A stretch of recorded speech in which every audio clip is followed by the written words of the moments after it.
Good morning. It is the first Sunday of Lent for this year in the Western tradition. And for an awful lot of people, that brings up thoughts of, oh, what do I have to give up? What do I have to do? What can't I eat? Let's worry a little less about what we can and cannot eat.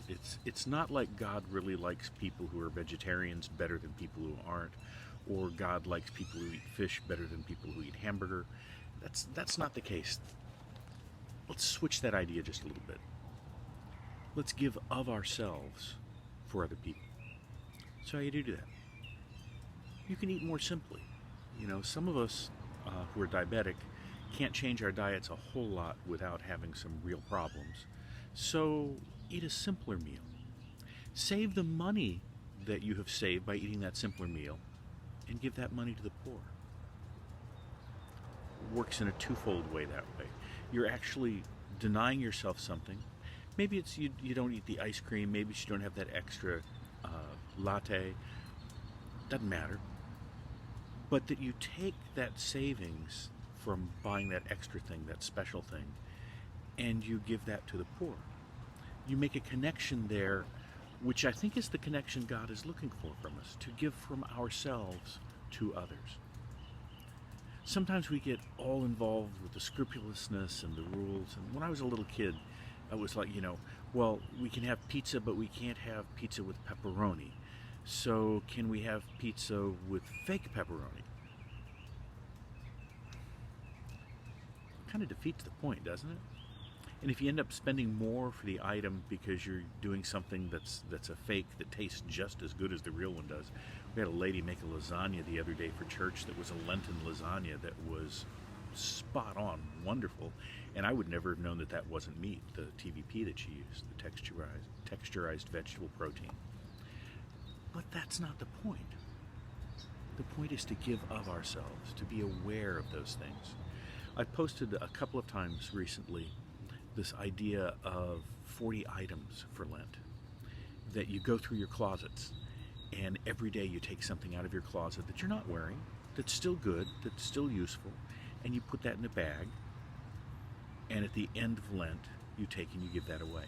Well, it's better for me if I just take it away as I do it. And yesterday I took probably 15 things out of my closet that were still just fine, but I don't wear. They were still just fine, but I don't use them. The number of people who need towels and sheets and all those little things that you have in your kitchen that you've got 6 of that you really only need 1 of, give those away. Give those to somebody. Now, you don't have to know a particular person because there's lots of organizations that will help you do that. But it's even cooler if you do know somebody, if your parish, if your local community has a place for you to give. Mine does. It's really easy to do. You can also buy an extra meal when you go to the grocery store. That's it. Just buy an extra meal, something you would eat, something that all can come in boxes so that it can stay on the shelf. Boxes and cans, good old-fashioned canned foods, and put that in a separate bag and give that to the food pantry, or give money to the food pantry. Those are givings of. Oh, I'm going to be a little simpler now, so that I'll have some to give of myself. It's really funny. Jesus talked about this with the widow's mite.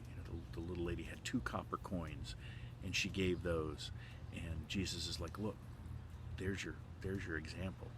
She didn't give from her excess. She gave from her need. She gave from what she actually needed to help other people.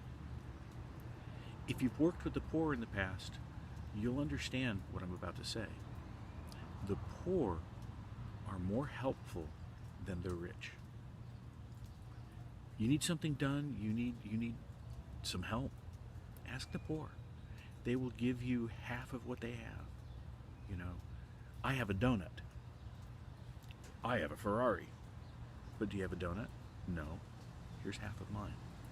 You'll find that experience in a lot of the poor because they know what it is like to need.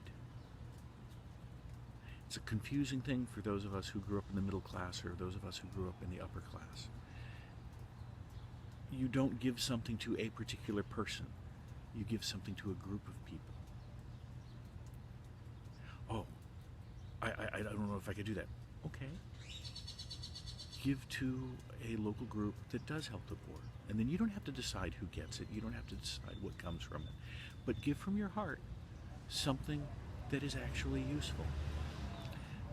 Don't go through your cabinets and go, oh, I can't stand the taste of this. I'm going to put that, if I was a kid, I would have put every can of spinach and every asparagus into the deal, saying, oh, take those. Those are good and healthy for the poor people. No. Put in things that you actually like. Put in things that you would eat. Put in things that bring you joy. You might be surprised at how that joy is then spread when given to someone else. May God help us all to understand that. In the name of the Father, and of the Son, and of the Holy Spirit, now and ever, and unto the ages of ages.